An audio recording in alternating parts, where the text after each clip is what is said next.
In our modern society, vehicular transportation has become an essential part of life. What once was considered a luxurious way to get around for the few that could afford it, vehicular transportation has now become a social right. Cities have grown to the point where walking from one's home to their job has become an outdated and inefficient form of transportation.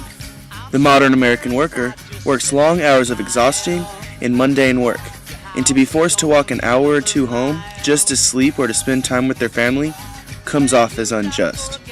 So cities like Austin have implemented free or heavily subsidized transportation systems such as Capital Metro to help keep productivity levels up by cutting down on travel time.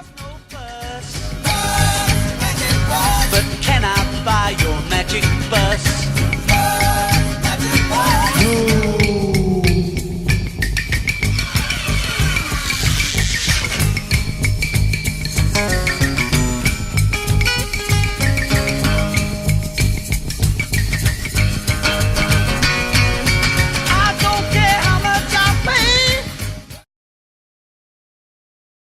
Because it gets you to and from town where you have to go. I mean, I don't have a driver's license. I lost it. You know, it's hard. It's pretty hard for me to get jobs as it is. So, getting to and from work, it could be horrible for me. I pretty much rely on it.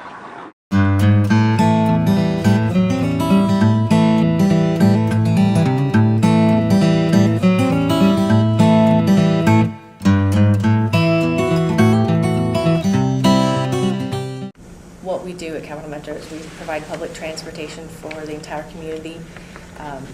A lot of our riders are transit dependent, and so we try to make sure that we provide the best option that they have if they don't have a car.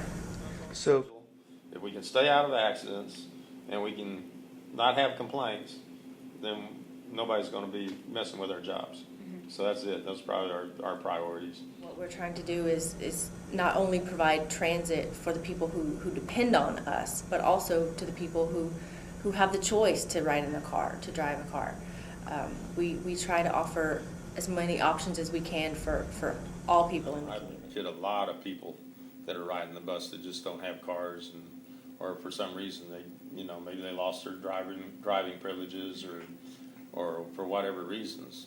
Yeah, but then we have a lot of people that are, coat and tie people.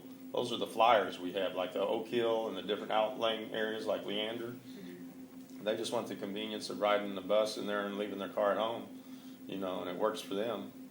So you got a wide variety. You got your very low income to, pretty, sufficient income riding out there.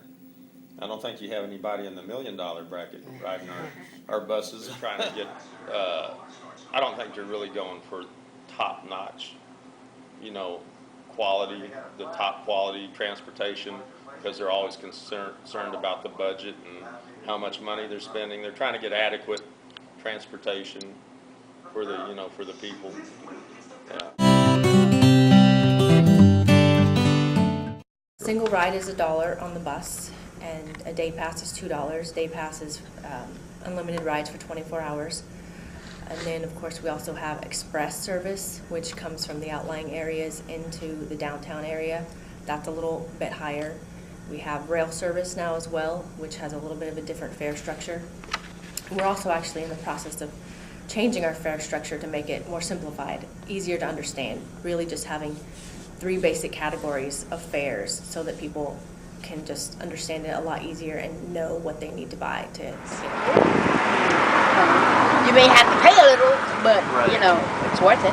it's worth it? Yes. You think it's worth it? That's good. It's worth it having a car because the car has to put gas in it. Make sure the wheels are working right, and brakes are working right. And that costs money if you've got money.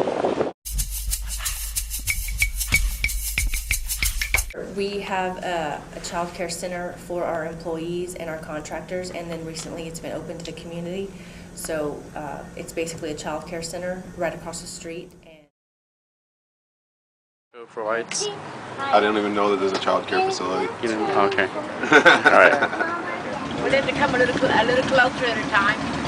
They come about every 40 minutes. I'd say about every 10 or 15 minutes. better. They've kind of been cutting back on some of the things lately that I really liked about it. Some of the stops have changed in my neighborhood. Well, even on downtown, and a lot of that's kind of been inconvenient. They got rid of the DILA system. I really thought those were really kind of nice for getting around. No system is perfect, but when the benefits outweigh the costs, the rewards are endless. Capital Metro provides public transportation, and for people suffering from poverty, this system has an excellent method of providing a reliable source of getting around.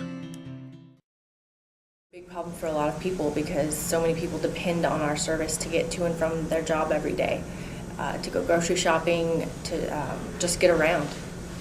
It's one of the core services. We consider it basically like a utility. What would similar to providing electricity or providing other utilities to the city.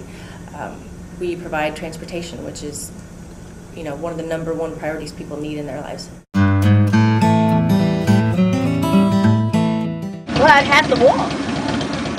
Although Capital Metro is the only means of transportation for many people in Austin, they do not use this as an excuse to provide a poor or minimal service.